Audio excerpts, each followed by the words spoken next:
Hi, എല്ലാവർക്കും പുതിയ വീഡിയോയിലോട്ട് സ്വാഗതം. അപ്പോൾ ഇന്ന് നമ്മൾ ഉണ്ടാക്കാൻ പോകുന്നത് നല്ലൊരു ടേസ്റ്റി ആയിട്ടുള്ളൊരു സ്വീറ്റ് റെസിപ്പിയാണ്. അത് നമ്മുടെ ബിരിയാണി അരി കൊണ്ട് ബിരിയാണി പോലെ തന്നെയാണ്, പക്ഷേ മധുരമുള്ളൊരു ബിരിയാണി എന്ന് വേണമെങ്കിൽ പറയാം. അത്രയും നല്ലൊരു ടേസ്റ്റി ആയിട്ടുള്ളൊരു റെസിപ്പിയാണ്. അപ്പം ഇതെല്ലാവരും ഒന്ന് ട്രൈ ചെയ്ത് നോക്കണം. ഇതുവരെ ആരും ട്രൈ ചെയ്യാത്തൊരു വിഭവമാണെന്നാണ് എൻ്റെ വിചാരം. അഥവാ അങ്ങനെയാണെങ്കിൽ ഒന്ന് തീർച്ചയായിട്ടും ട്രൈ ചെയ്ത് നോക്കണം. ഒരു പ്രാവശ്യം ഉണ്ടാക്കി കഴിഞ്ഞാൽ ശരിക്കും നമ്മൾക്ക് ഈ ടേസ്റ്റ് ഒരിക്കലും മറക്കില്ല.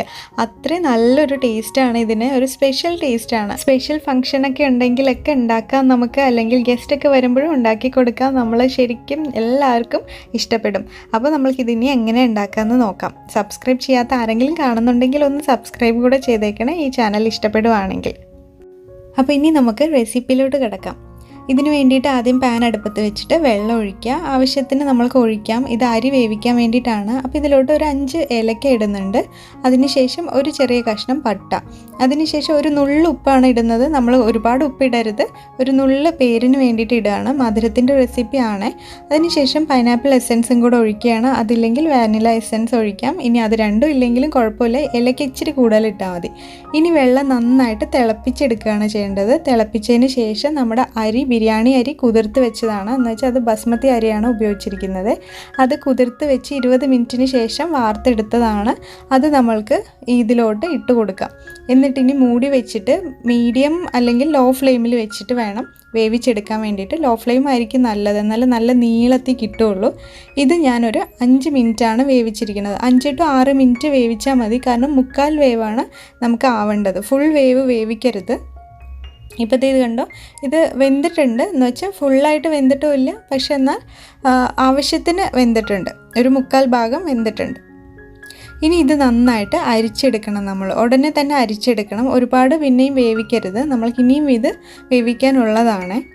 അതിനുശേഷം വീണ്ടും ഇത് ഒഴിക്കണം. പച്ചവെള്ളം ഉണ്ടല്ലോ, നല്ല തണുത്ത വെള്ളമായിരിക്കണം, അത് വേഗം ഒഴിക്കുക. ഇതിങ്ങനെ ഒഴിക്കുമ്പോൾ നമ്മളുടെ ഈ ബിരിയാണി അരിയൊക്കെ ഇങ്ങനെ നല്ല വിട്ട് വരും. ഇനി നമ്മൾക്കൊരു പാൻ ചൂടാക്കിയിട്ട് അതിലോട്ട് നെയ്യ് ഒഴിക്കുക. 2 ടേബിൾ സ്പൂൺ ഞാൻ ഒഴിക്കുന്നുണ്ട്, നിങ്ങൾക്ക് കൂടുതൽ വേണമെങ്കിലും ഒഴിക്കാം.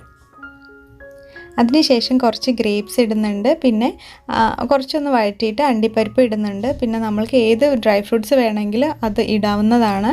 അതൊന്നും ഇല്ലെങ്കിൽ തേങ്ങ, നമ്മുടെ ഉണക്ക തേങ്ങ ചെറുതായിട്ട് അരിഞ്ഞതും ഇടാം.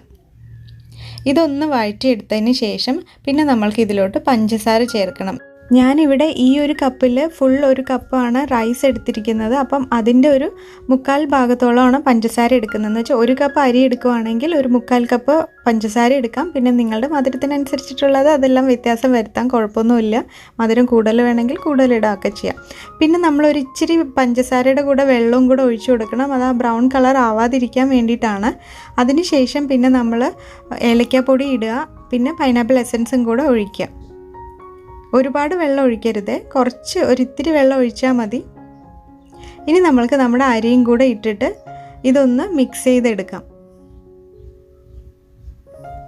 ഇനി നമ്മൾ ഇതിലോട്ട് കളറ് ചേർക്കുകയാണ്. ചെറുതായിട്ട് ഒരിത്തിരി ചേർത്താൽ മതി. ഒരു പച്ച കളറും ചേർക്കേണ്ട, മഞ്ഞ കളറും ഒരുമിച്ചങ്ങ് ചേർക്കരുത്. ഒരു സൈഡിലങ്ങ് ഇങ്ങനെ ഇട്ടാൽ മതി, ഇതുപോലെ ഞാൻ കാണിച്ചതുപോലെ.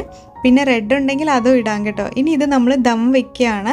അതിന് വേണ്ടിയിട്ട് ഇപ്പം ലോ ഫ്ലെയിമിൽ വെച്ചിട്ട് ഇങ്ങനെ മൂടി വെച്ചിട്ട് ഇത് ജസ്റ്റ് ഒന്ന് കവർ ചെയ്ത് വെക്കുകയാണ്. അതിനകത്തുള്ള ആ ഹോളിൽ കൂടെ ആവി പോവാതിരിക്കാൻ വേണ്ടിയിട്ടാണ്.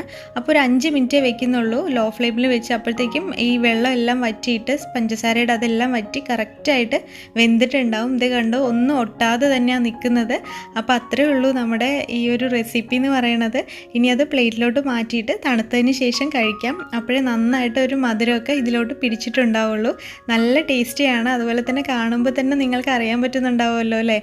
അപ്പോൾ ഇത് നിങ്ങളൊന്ന് വീട്ടിലെല്ലാവരും ട്രൈ ചെയ്ത് നോക്കുക. എന്തായാലും ട്രൈ ചെയ്തതിന് ശേഷം അഭിപ്രായങ്ങളൊക്കെ കമൻറ്റ് ചെയ്തേക്കണേ. കമൻറ്റ് ചെയ്യാൻ മറക്കരുത്. അത് അത്രയ്ക്ക് നല്ല ടേസ്റ്റി ആയിട്ടുള്ളൊരു റെസിപ്പി ആയിരിക്കും, എല്ലാവർക്കും ഇഷ്ടപ്പെടും. പിന്നെ ഈ വീഡിയോ ഇഷ്ടപ്പെട്ട് കഴിഞ്ഞാൽ ഒന്ന് ലൈക്ക് ചെയ്യാനും അതുപോലെ തന്നെ ഫ്രണ്ട്സിനും ഫാമിലിക്കൊക്കെ ഷെയറും കൂടെ ചെയ്യാനും മറക്കരുത്. ഇനി അടുത്തൊരു വീഡിയോയിൽ അടുത്തൊരു റെസിപ്പി ആയിട്ട് കാണാം. എല്ലാവർക്കും ഒരുപാട് താങ്ക്സ്. ബൈ.